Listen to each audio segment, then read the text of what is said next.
Such unnecessary brutal violence.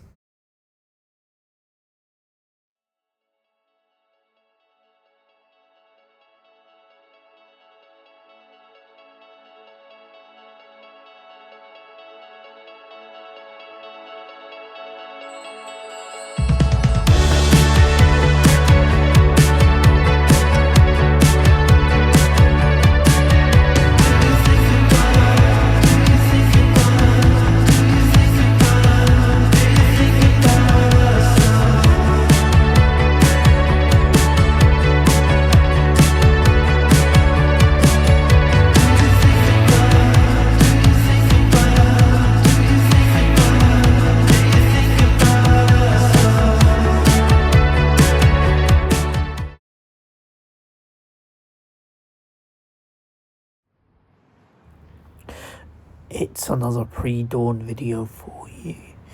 First morning in Hong Kong, and I'm off to a dim sum place that opens at 3 in the morning.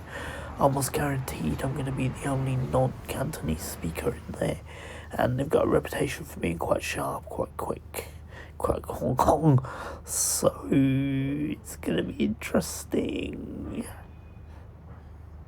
Fast-paced and brusque, which is essentially Hong Kong. What isn't fast-paced, though, is how to get there.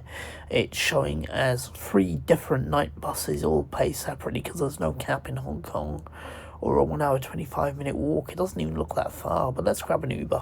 So, yeah, friendly Uber driver. I love how Uber in Hong Kong literally the seconds. There's millions of little things, all in Cantonese as expected. It's like just a basic cafe, doesn't it? A bit of a greasy spoon. So, nothing posh, which is good. I love those red Hong Kong taxis.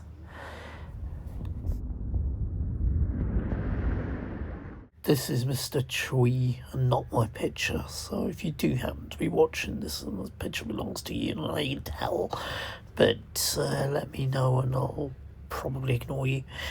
Mr. Chui is 94 and still gets up at 1:30 every single morning with his son to make the dim sum in a market where younger people for some unknown reason prefer American rubbish. So the procedure is you put a little cross on the menu items next to what you want, and she comes around and gives you those a few minutes later. It's dead simple and it works. You pay about $10 extra for the Hong Kong dollars for the tea, which is refilled if you tap your hand on the table. So what did I have? Well, much to the horror of the old guy sat on the same table as me, I had the taro ribs, which were very nice, but quite difficult with chopsticks. And he was definitely judging me. I got a big beaming smile from him at the end, so I passed, possibly. And the tripe, which is something that, again, shouldn't be good, but actually is. Very nice tripe.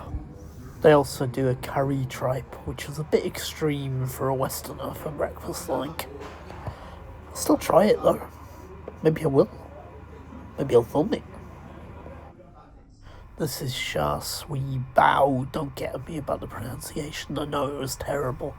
Big fluffy baos with meat inside and some kind of crunchy tuberous vegetable. Probably taro. So what did I make of that? That was fun. Yes, it was brusque. It was fast-paced. It was very Cantonese. But Mr. Chui was friendly, the old lady serving was friendly, the old guy opposite me was horrified at first, but was actually quite friendly. I think I might come back, actually, maybe tomorrow to try the curry tripe. Yeah, we should have more of this in the West. I mean, so much more character than a McDonald's breakfast. Who needs a muffin when you can have curried tripe on a Sha Sui Bao? So where are we off next? Well, it's still only roughly 10 past 6, and I want to take you guys to the flag raising ceremony for the Ministry of Silly Walks filming opportunities. Doesn't start till 8, So let's have a quick look at some nice scenery and then grab an MRT across the causeway, river, sea, bit that divides Hong Kong. Sea, isn't it?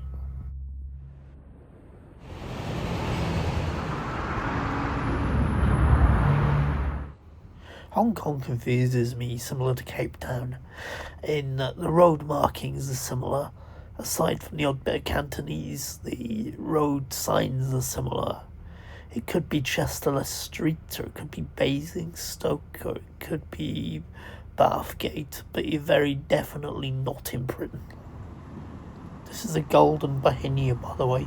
If you know what a Bohemia is, let me know in the comments below, because I don't.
Get out of the way!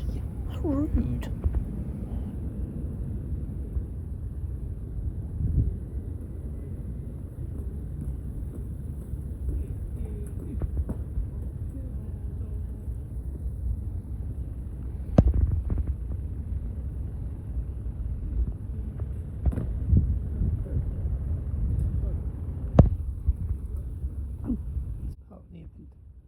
Oops, didn't realise he was involved. Sorry. They're back in a few minutes to do the actual flag raising a bit. Look at that, isn't that beautiful? It's like Canary Wharf, but with chicken feet.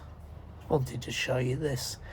This rather phallic looking thing apparently commemorates the handing over of Hong Kong back to the Chinese in 1997. Which irritates me immensely. I'm definitely not an imperialist, not a colonialist, etc. But before 97, Brits could live and work in Hong Kong. And I would absolutely kill to work or live here. And I can't, because somebody gave it back. 避免影响仪式进行，请大家暂时把水瓶电话、传呼机或任何发声物品关掉。 并且不要阻碍升旗队伍进场，谢谢。Good morning, ladies and gentlemen. The flag raising parade will commence at 7:55. To avoid interruptions during the flag raising parade, please turn off your mobile phones and pagers. The flag raising party will approach from the west. Please assist us by ensuring they are not obstructed. Thank you.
仪式现在开始，请肃立。Flag raising parade will now commence. Please be upstanding. 向火车干来！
升旗儀式完畢，而家升旗隊離開。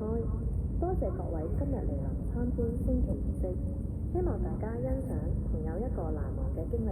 拜拜。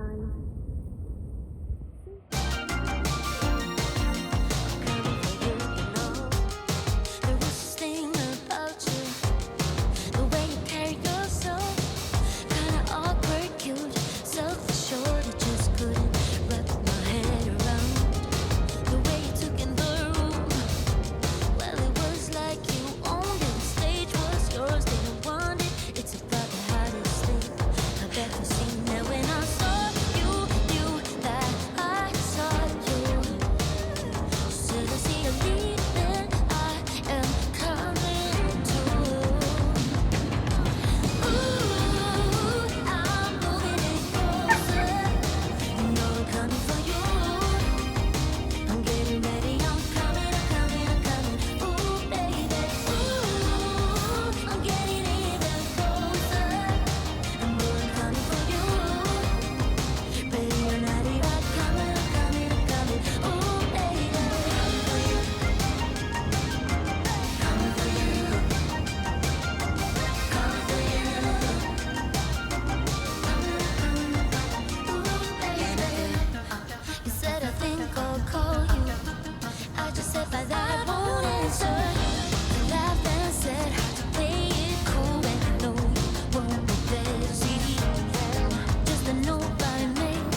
Except I'm not, am I? Because Brits can't live and work here freely anymore.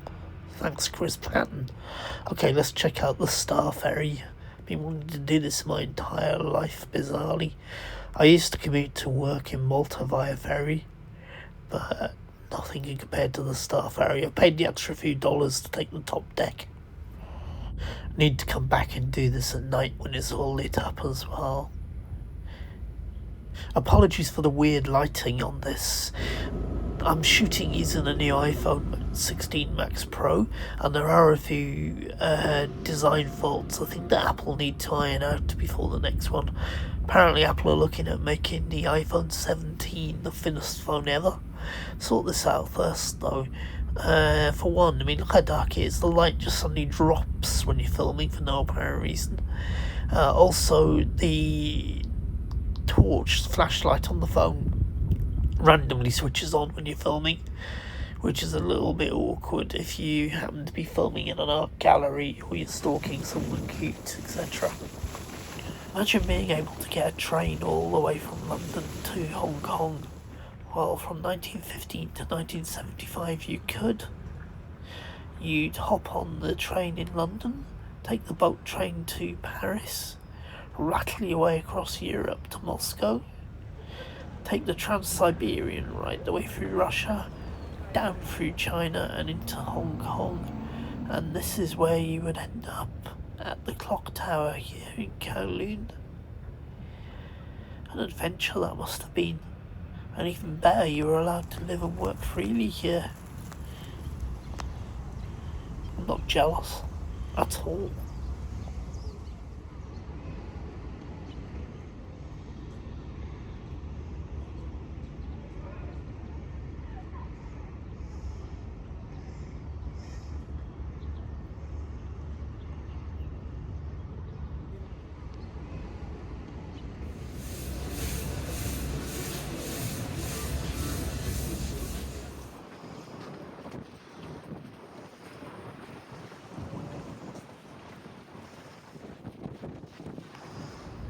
To say it's a travesty that Jordan Chan doesn't appear to be on the Hong Kong Avenue of Stars. Everyone else seems to be. Where's Jordan? Admittedly, he does look a bit rough now he's getting old, but he's still got the memories of him when he was young. Incidentally, check out Escape from Hong Kong Island.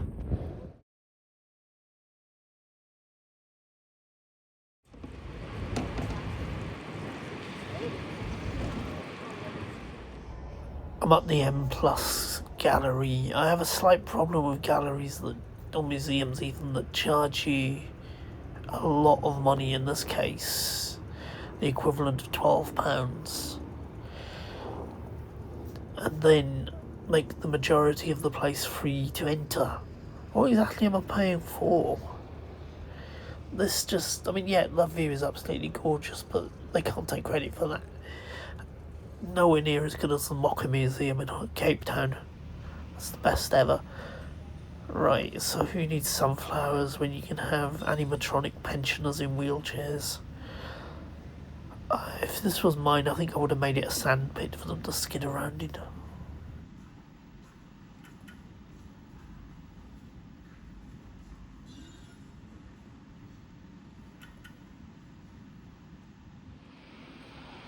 Bones, penises, who cares? This museum isn't doing it for me.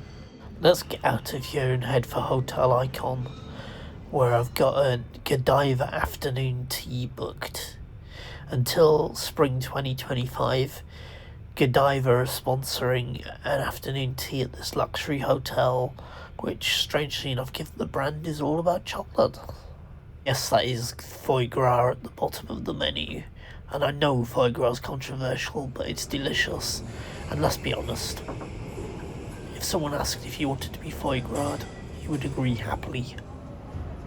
The cheese quail tart thing was absolutely delicious. I'm not a quail person, but I can eat more of those. Well, at this price I probably couldn't, but you know what I mean.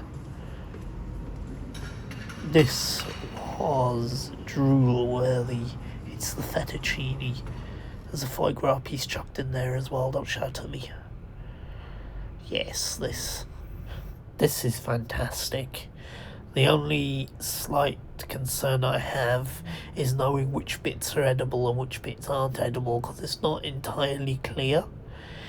I'm probably never going to be able to come back to the hotel icon again if I start munching on a metal train. And I do have another booking here for breakfast in a few days, spoiler alert. I don't think the actual infrastructure is edible. I think that might be metal or plastic. Maybe if I take a bite, just to find out.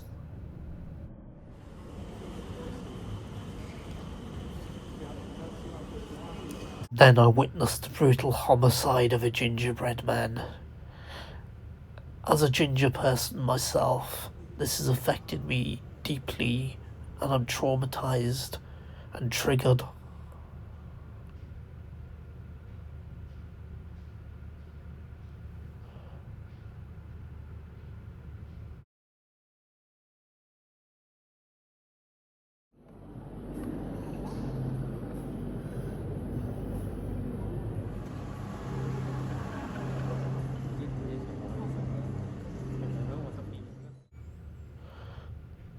Such unnecessary, brutal violence.